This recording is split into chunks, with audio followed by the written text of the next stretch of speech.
नमस्कार। न्यूज 24 के खास कार्यक्रम आमने सामने में आपका स्वागत है। मेरे साथ आज हैं बीजेपी का युवा चेहरा और प्रवक्ता शहनवाज हुसैन साहब।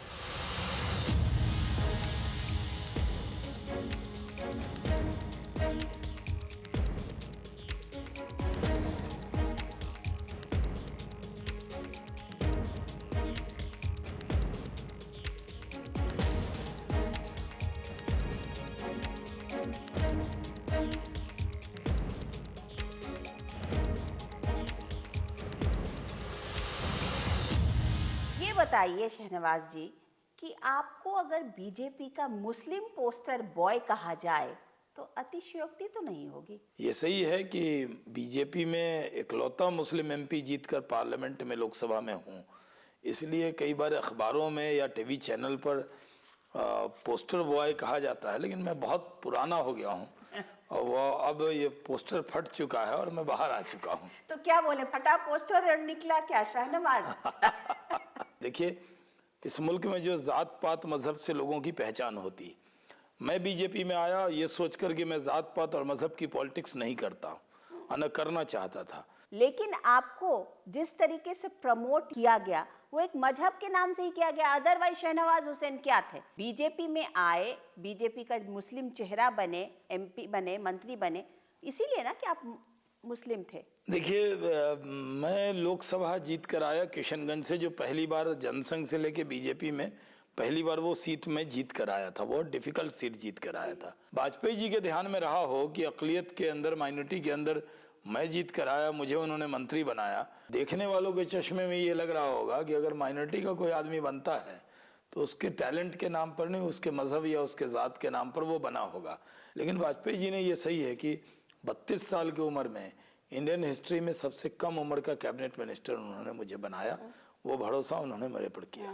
एक बात बताइए कि आप बीजेपी के उस दौर में भी रहे और आज का दौर भी है। ये जो बीजेपी का जो नया चेहरा है, नरेंद्र मोदी का चेहरा, दिल पे हाथ रख के बताइएगा, आप मुसलमान हैं, जब आप अपनी कॉन्स्टिट्यूएंसी में जाते होंगे या आप तमाम जगह जब सफ़र करते, तो मुसलमान तो आपसे ये पूछते होंगे ना कि भाई तुम कैसे उस पार्टी में? देखिए, नरेंद्र भाई जिसका लीडर नरेंद्र मोदी है। मैं जब युवा मोर्चा में था तो नरेंद्र भाई युवा मोर्चा के इंचार्ज थे। पुराना संबंध है। वो गुजरात के सीएम बने और आज डेवलपमेंट के सिंबल बन गए। और हिंदुस्तान का मुसलमान अभी भी चाहता है कि बहुत हो गया, डरा डरा के तो मुसलमानों का वोट लिया गया। खुदा से डरने वाली कौम को बीजेपी से डराया गया। अब वो भी डेवलपमेंट में जाना चाहता है, वो भी तरक्की के दौर में जाना चाहता है और विकास के सिंबल बन गए हैं नरेंद्र भाई। इसलिए कोई दुश्वारी नहीं होती है। अब चुनाव कॉम्युनलिज्म और सेकुलरिज्म पे नहीं है, अब चुनाव है डेवलपमेंट पर। क्या ये मान लिया जाए कि देश का मुसलमान जो है वो नरेंद्र मोदी के साथ है? बड़ी तादाद में जो प्रोग्रेसिव लोग क्या हैं, उनसे मुसलमान डरा और सहमा नहीं है कि ये जो चेहरा है, ये इतना सख्त चेहरा है जो सद्भावना मिशन पर उपवास पर बैठते हैं और मुसलमानों की टोपी पहनने से घबराते हैं? जो सच्चा मुसलमान है वो खुदा से डरेगा, किसी नेता से नहीं डरेगा। और जो मुसलमान है उसका कंसेप्ट है डरना है तो खुदा से डरो। तो जो मुसलमान है वो खुदा से डरता है। खुदा से तो डरेगा, दूसरी बात, लेकिन खुदा के बाद जो जो जो जो सरकार है, जो व्यवस्था है, उससे भी तो डरे। क्योंकि जिस तरीके से दंगे की बात हुई, जिस तरीके से 2000 का वो एक का वो दंगा जो था और वो नरेंद्र मोदी के साथ चिपक गया, उस इमेज से नरेंद्र मोदी तो बाहर नहीं आ पाए। ये सही है कि दंगा उनके साथ चिपका दिया गया। चिपका आजादी दिया के बाद 17,000 दंगे कांग्रेस के राज में हुए। कांग्रेस अपने आप को सेकुलर कह रही आप इस बात, लेकिन भारतीय जनता पार्टी के राज में एक दंगा वहां हुआ और उसके बाद जिस तरह ट्रेन बर्निंग के बाद जिस तरह लोगों का गुस्सा था, नरेंद्र भाई ने जितनी वहां कोशिश की, आपको मालूम है सबसे ज्यादा अगर राउंड गोली चली होगी दंगाइयों को रोकने के लिए तो वो गुजरात में चली। देखिए आप, और कितने लोग दंगे में पुलिस की गोली से मारे गए। अगर उस वक्त रोका, उसकी चर्चा कम होती है, दंगा हो गया उसकी चर्चा ज्यादा हो रही है। अब तो कोर्ट ने भी उनको बरी कर दिया। लेकिन एसआईटी ने बाकायदा बरी कर दिया होगा 10 साल के बाद, 12 साल के बाद। लेकिन क्या मुसलमान इस बात से उबर पाया है कि वो गुजरात के दंगों के दोषी नरेंद्र भाई को वो नहीं मानता है, चाहे एसआईटी भले ही क्लियर? देखिए, दंगों का दोषी कोई नरेंद्र भाई को मानता है ऐसा मैं नहीं मानता। गुजरात के दंगों की गाली हमें मिली, लेकिन पिछले शहनवाज 13 साल हुसैन- से दंगा नहीं हुआ, उसकी ताली भी हमको मिलनी चाहिए। लेकिन इतने शहनवाज हुसैन को गुजरात के दंगों का बैगेज उसे तो उठाना पड़ रहा होगा ना, ढोना पड़ रहा होगा। उठाया है ना, पिछले 10 साल से सिर्फ शहनवाज हुसैन ने नहीं, नरेंद्र भाई ने, बीजेपी के हर नेता ने उस बैगेज को और पर इल्जाम शहनवाज तराशी हुसैन को को ज्यादा उठाना नहीं, पड़ता होगा। उसको उठाया है और उसका जवाब दिया है। और जवाब दिया है कि आज कन्विक्शन हुआ है, आज दंगों की जांच हो रही है और अदालत पर भरोसा है, जो अदालत ने उनको बरी किया है। लेकिन बीजेपी को इसका खामियाजा भी उठाना पड़ा। देखिए, दंगे बुरे होते हैं, दंगा किसी को भी दुख पहुंचाने वाली चीज है, दंगा से कोई खुश नहीं हो सकता। हमारी पार्टी भी ये दंगे से दुखी है और दुखी थी। नरेंद्र भाई भी कई बार कह चुके हैं कि दंगों से हमें दंगों की वजह से हमें बहुत दुख होता है। और वो भी उन्होंने कहा है कि गुजरात आज वो स्टेट है जहां 13 साल से कोई फसाद नहीं हुआ है। अच्छा, ये बताइए कि सद्भावना मिशन में नरेंद्र भाई बैठे, उन्होंने टोपी पहनने से क्यों इनकार कर दिया? सोच की बात है। मैं मुसलमान हूं, मैं अपनी टोपी पहनूं, नरेंद्र भाई अपना तिलक लगाएं, हम दोनों एक दूसरे के जज्बात की, एक दूसरे के मजहब की कदर करें, ये सोच देश में होनी चाहिए। ये हमारी सोच है। 50-60 साल से तो ये जो सो कॉल्ड सेकुलर नेता हैं, ये टोपी पहना कर तो मुसलमान को टोपी पहना रहे। अरे तो अब बैठे हैं सद्भावना मिशन पर और टोपी पहनने से नकार तो रहे क्या होगा कि सिर्फ टोपी पहन लेने से टोपी किस लिए है? वो इमेज नहीं, जो थी, टोपी इबादत के लिए है या सियासत के लिए है? वो इमेज टोपी जो थी, इबादत के लिए होती है, सियासत के लिए नहीं होती। आप हिंदू हैं, आप अपने मजहब पर फख्र करें, मैं मुसलमान हूं, मैं अपने मजहब पर फख्र करूं, और हम दोनों मिलकर इस मुल्क पर फख्र करें, ये सोच होनी चाहिए। नहीं, लेकिन जो टोपी पहन ले वो अपना, जो टोपी न पहने वो पराया। हजारों जनता के सामने आपने उस टोपी को शन किया, उसका क्या मतलब निकाला? देखिए, क्या इस्लाम मजहब में ये इसकी इजाजत है कि टोपी जाके नेताओं को पहनाइए? ये तो वो एक सो कॉल्ड इमेज थी। नहीं, ये सो कॉल्ड सेकुलर लोग हैं, वो आप मुसलमानों के लिए कोई काम नहीं करेंगे। एक इफ्तार पार्टी करेंगे, एक टोपी पहन लेंगे, एक गमछा डाल लेंगे और कहेंगे लो हो गए हम सेकुलर। और टोपी पहन ले तो सेकुलर, टोपी न पहने तो कॉमनल। लेकिन शहनवाज हुसैन को भी तो कभी कभार ये सब करना पड़ता है। आपको भी उसी तरीके से तो आपकी पार्टी यूज करती है। नहीं, मैं इफ्तार में जाता हूँ तो सिर्फ अपने नमाज के लिए अपनी टोपी पहनता हूँ। आपकी पार्टी ब्रांडिंग के लिए शहनवाज हुसैन को उसी तरीके से यूज करती है, बस दो चेहरों को बस आगे करती है और कहती है ये हमारा मुस्लिम चेहरा है, शहनवाज हुसैन और मुख्तार अब्बास नकवी। देखिए, हमारे आपकी पार्टी में और कितने लोग जुड़े? देखिए कितने लोग हैं। अभी राजस्थान में यूनुस खान पीडब्ल्यूडी मिनिस्टर बने। राजस्थान के अंदर 2 ही मुस्लिम एमएलए जीते, वो कांग्रेस के नहीं है, दोनों बीजेपी के हैं। मध्य प्रदेश के अंदर, छत्तीसगढ़ के अंदर, पूरे मुल्क के अंदर। और देखिए, राजस्थान, मध्य प्रदेश, छत्तीसगढ़ की जो जीत हुई उसमें मुस्लिम वोट बड़ी तादाद में हमको मिला और नरेंद्र भाई के कैंपेन के बाद मिला। तो ये कहना कि लोग भारतीय जनता पार्टी में नहीं आ रहे हैं, ये गलत है। और हमने राजस्थान, मध्य प्रदेश के अंदर इसको साबित करके दिखाया है। ये बताइए कि क्या इस बार के लोकसभा चुनाव में ज्यादा मुसलमानों को टिकट दिया जाएगा भाजपा के द्वारा? देखिए, अगर जीतने वाला कैंडिडेट हमको मिलेगा तो उसका मजहब, उसका धर्म आड़े नहीं आएगा और उसको जरूर टिकट देंगे। ये सही है कि भारतीय जनता पार्टी के खिलाफ इतना दुष्प्रचार था कि बड़ी तादाद में मुस्लिम नहीं आते थे। अब मुस्लिम आए हैं, लीडरशिप डेवलप हो रही है, अब कई जगह टिकट मिल रहे हैं और कई जगह टिकट मिलेंगे। मुसलमान आखिर ऐसा तो है नहीं कि अनपढ़ गवार है, वो भी तो समझता है, उसे भी समझ है, तो क्यों नहीं अभी तक इतने सारे लोग जुड़े हैं? नहीं, देखिए, प्रचार बहुत खिलाफ था और हम लोगों ने उसको पूरी तरह से ठीक किया है। नरेंद्र भाई ने कहा ना कि विकास की गाड़ी के 2 पहिए हैं, हिंदू और मुसलमान, और दोनों मिलकर चलेंगे तो ये देश आगे बढ़ेगा। एक चीज तो आप मानते होंगे कि अगर ये चेहरा जो नरेंद्र भाई का चेहरा है, ये थोड़ा और मॉडरेट चेहरा होता तो बीजेपी की बड़ी बल्ले बल्ले होती। तो क्या करते? नरेंद्र भाई टोपी पहन ले तो मॉडरेट हो जाते, और टोपी नहीं पहना तो वो कॉमनल हो गए। ये तो नहीं हो सकता। नरेंद्र भाई साफ कह रहे हैं, 121 करोड़ जनता का ध्यान रखेंगे, एक ग्रंथ को मानेंगे, भारत का संविधान, और सबको साथ लेकर चलेंगे, ये गारंटी वो दे रहे हैं। तो इस पर भरोसा करना चाहिए। और किसी नेता के खिलाफ तो ये इस तरीके के बयान नहीं आते ना कि जहर की खेती कराते हैं। बीजेपी के नेताओं को तो कांग्रेस के नेता जितनी गाली देते हैं उतनी हम लोग तरक्की करते हैं। जितनी कांग्रेस की गाली हमें दुआ लगती है, जितनी गाली वो नरेंद्र भाई को दे रहे हैं, देखिए चाय वाला कह दिया मणिशंकर अय्यर ने कि अकबर रोड पर चाय का स्टॉल दे दें।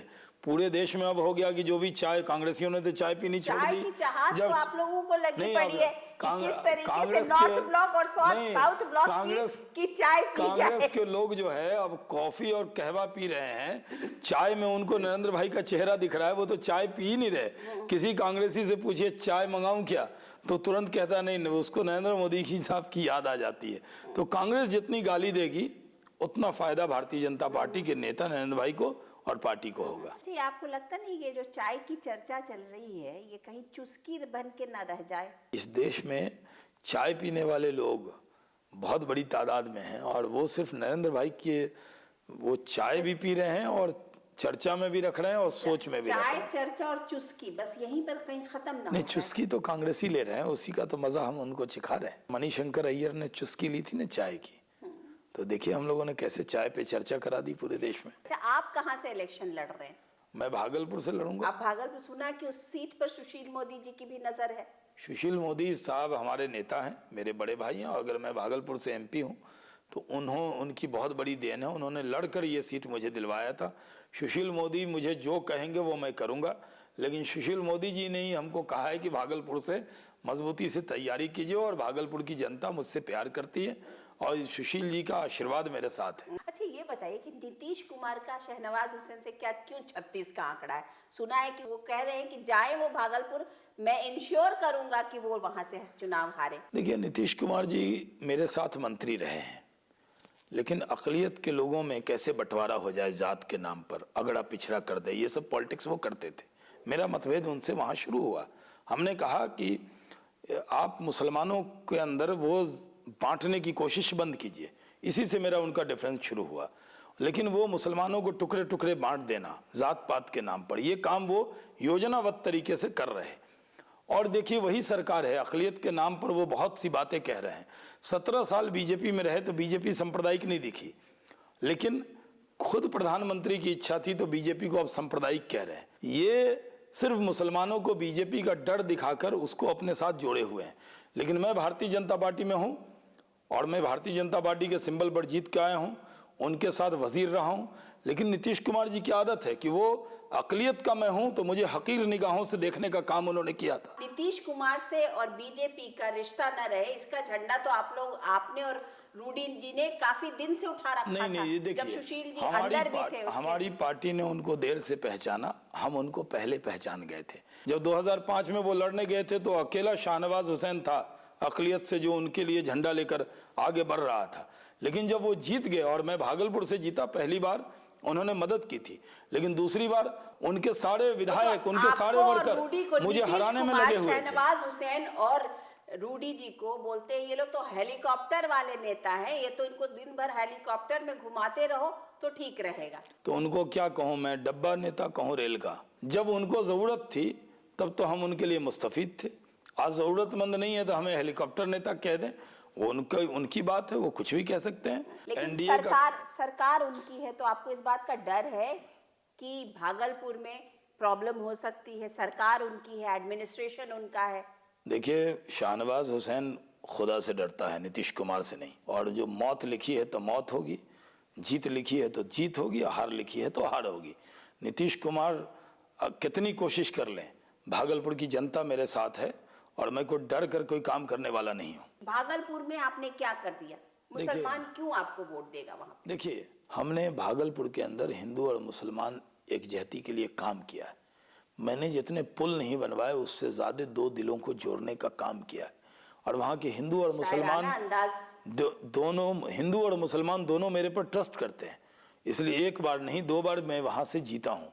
और मैंने कभी भी हिंदू और मुसलमान को दो चश्मे से नहीं देखा, तो जो ऐसा नहीं कहती। आप लोग 2 मुस्लिम चेहरे जो हैं वो किसी और मुस्लिम को आने नहीं देते हैं बीजेपी में, आप लोगों ने कब्जिया करके बैठा है। दरवाजे खुले हैं, न्यूज़ 20 आमने सामने के जरिए मैं अपील करना चाहता हूं, जो हमारे पार्टी में आना चाहते हैं उनके लिए दरवाजे खुले हुए हैं। जिनको आना चाहिए, आने का शौक हो वो आए, और हम अपील करते हैं कि आए। जो है वो 2 लोग हैं और किसी को आने नहीं देते। और पार्टी में तो नाम भी नहीं है, बहुजन समाज पार्टी में तो बहन जी हैं, ये मुलायम सिंह जी के यहाँ तो मुलायम सिंह जी हैं, लालू जी के यहाँ लालू जी हैं, नीतीश कुमार जी के यहाँ नीतीश सब कुमार जी regional हैं, party है वहाँ ना। कोई है वहाँ तो नहीं, वो वहाँ एक वहाँ state को की वहाँ party है, कोई BJP तो वहाँ pan कोई national वहाँ party कोई है। शाहनवाज और नकवी के बराबर के हैं क्या, बताइए।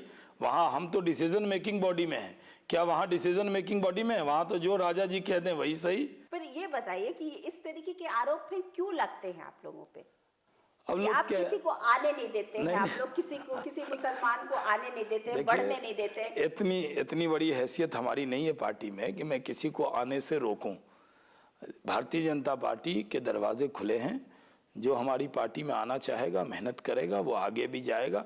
और बहुत से लोग नीचे लेवल पर, हमारे यहाँ एमएलए लेवल पर, स्टेट में भी बहुत बड़ी लीडरशिप खड़ी हो गई है। हमारा जो माइनॉरिटी सेल है जितना मजबूत है उतना किसी पार्टी का माइनॉरिटी सेल मजबूत नहीं है। ये बताइए कि आपके हिसाब से आप लोगों को कितनी सीट्स आ रही हैं? देखिए, मिशन 272 है और शुरुआती रुझान जो आपकी भाषा में कहें, उसमें जितने सर्वे आ रहे हैं वो 200 प्लस के आ रहे हैं। तो अगर 200 प्लस है तो 272 प्लस भी होने में कोई दिक्कत नहीं होगी। तो बीजेपी अपने दम पे बन जाएगी? अपने दम पर भी बहुमत आएगा, तब भी हम अपने सहयोगियों को लेकर सरकार बनाएंगे। अब बताइए कि शहनवाज जी के लिए आगे क्या, कौन सा मंत्री पद देख रहे हैं आप? देखिए, मैं बीजेपी का वर्कर हूँ। खुदा ने मुझे वक्त से पहले बहुत कुछ दिया है। मैं बहुत कम उम्र में कैबिनेट मिनिस्टर रहा हूँ। मैं अपने मुल्क के लिए और पार्टी के लिए काम करना चाहता हूँ। मेरी ज़िंदगी का मकसद है हिंदू मुस्लिम इत्तेहाद। ये जो हिंदू और मुसलमान के नाम पर ये जो सो कॉल्ड सेकुलर नेता राजनीति करते हैं, इनकी दुकान कैसे बंद हो, कैसे ये मुसलमानों को बेवकूफ़ बना बनाकर टोपी पहन कर कैसे टोपी पहना रहे हैं, इनको एक्सपोज किया जाए, इस काम में मैं लगा हूँ। मैं कोई मंत्री के लिए और बहुत बड़े पद के लिए काम नहीं करता, मैं इस मुल्क के लिए काम करता हूँ। कहते हैं आपकी दिली इच्छा है कि आप किसी तरीके से बिहार के मुख्यमंत्री बने। नहीं, उसके लिए हमारे नेता सुशील कुमार मोदी हैं और वो बिहार में पूरी मेहनत कर रहे हैं। हम सब के नेता हैं और हम सब पूरी ताकत लगाएंगे कि वो उनके नेतृत्व में बिहार में भारतीय जनता पार्टी सरकार बनाए। तो क्या आपने अपनी वो जो दिली ख्वाहिश है उसको साइड में रख दिया? मेरी दिली ख्वाहिश कहा ना कि इस मुल्क में हिंदू और मुसलमान इत्तेहाद है और उसके लिए अब आगे पूरा जीवन काम करूंगा। और क्योंकि हिंदू और मुसलमान इस भारत माता की दो आंख है, एक भी कमजोर होगी तो इस मादरे वतन की तस्वीर बिगड़ जाएगी। कहाँ मानती है?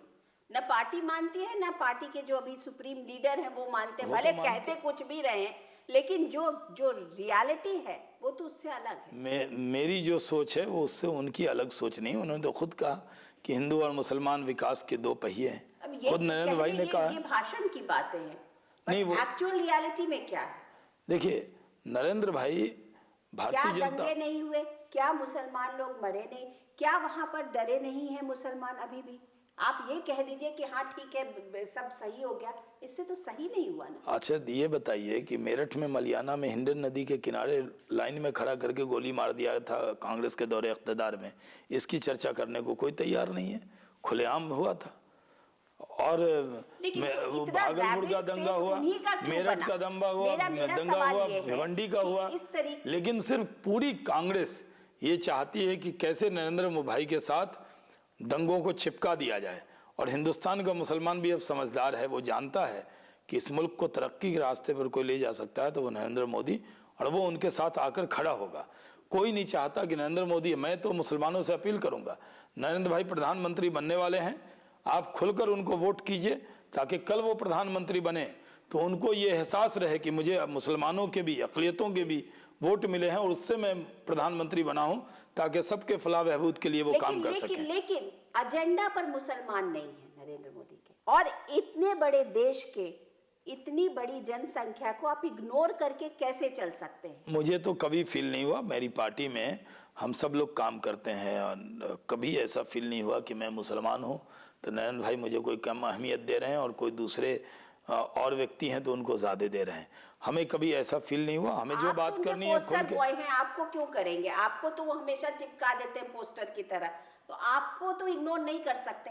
लेकिन सोच में, बेसिकली सोच की बात है, क्योंकि ये क्यों इंप्रेशन तो है? सोच कहाँ है? वहां गुजरात में तो मुसलमान तरक्की कर रहा है, 4,000 कोटा है, 40,000 फॉर्म आते हैं हज के, पर कैपिटा इनकम अच्छा है, मुसलमान तरक्की कर रहा है। मुसलमानों की सेकुलरिज्म का पैमाना मैं बदलना चाहता हूँ। मैं चाहता हूँ मुसलमान की खुशहाली उसका पैमाना हो, न कि इफ्तार में टोपी पहनना उसका पैमाना हो। ये पैमाना बदलना होगा, तब इस देश के मुसलमानों का भला होने वाला है। आप तो सुषमा जी के बहुत क्लोज रहे हैं, सुषमा जी का बड़ा रहे नहीं है और आशीर्वाद भी है। तो सुषमा जी क्या नरेंद्र भाई की कैबिनेट में मंत्री बनेंगी? सुषमा जी नरेंद्र भाई की कैबिनेट में मंत्री क्या? सुषमा जी और नरेंद्र भाई अलग अलग कहाँ हैं? कमल के फूल की हर पत्तियां अलग दिखती होंगी, उसी तरह एक पत्ती उसमें सुषमा जी भी हैं, नरेंद्र भाई भी हैं। हाँ, नरेंद्र भाई की क़यादत में हम सब चुनाव लड़ रहे हैं, लेकिन हम सब इकट्ठे होकर लड़ रहे हैं। और भारतीय जनता पार्टी जितनी इकट्ठी है नहीं, मैं तो उतनी ये पूछ कहीं रही हूँ, कोई खाली नहीं। ये बताइए कि क्या सुषमा जी, क्या वो नरेंद्र भाई के साथ उनके कैबिनेट में होंगी? ये कैबिनेट बनाना प्रधानमंत्री का काम है, लेकिन नरेंद्र भाई के साथ जब कैंपेन कमेटी की वो मेंबर रहीं, जब आज नरेंद्र भाई के लिए वो प्रचार कर रही हैं, नमो चाय चौपाल जो है, चाय पे चर्चा, ये किसने अनाउंस किया? सुषमा जी ने अनाउंस किया। तो इसमें कोई शक की गुंजाइश नहीं है, पूरी टीम एक साथ काम करेगी। राजनीति में तो आप काफी बोलते ही हैं, बट ऐसे भी आप काफी पोइट्री, शायरी, इस तरीके की चीजें भी करते हैं। देखिए साहब, हमारी अहलिया जो हैं रेनू, वो कवित्री हैं और मेरे अंदर इतने गुण नहीं हैं। वक्त नहीं मिलता, शायद पॉलिटिशियन के बारे में जो भी इमेज बनती हो, लेकिन पॉलिटिशियन को रात में सोते हुए और ख्वाब में भी जनता दिखती है। तो डर लगता है। नहीं, डर नहीं, मतलब लगता है, क्योंकि उनसे इतने जुड़े रहते हैं, उनके दुख दर्द उनसे इतना जुड़ जाता है आदमी कि किसी चीज़ के लिए वक्त नहीं है। सिनेमा देखने का मन हो तो उसके लिए वक्त नहीं है, कहीं जाने का मन हो। कई बार तो मैं अपनी अहलिया को कह रहा था कि भाई आप मेरे साथ पार्टी में साथ चला करें।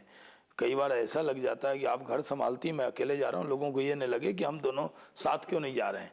इतनी दिक्कत रहती है, तो पॉलिटिक्स में बहुत समय नहीं रहता। किसी जमाने में तो बड़े शायराना अंदाज में अपनी फियांसी को, या जब कोर्टशिप का दिन था तो आप इन आंखों की मस्ती वाला जो शेर था वो पढ़ा करते थे। देखिए, रेनू हमारी दोस्त भी थी, हमारी शादी भी उनसे हुई, और जो भी शेर व शायरी, जो भी गाने शाने, वो उन तक समर्पित हो गया, उसके बाहर कहीं नहीं गया।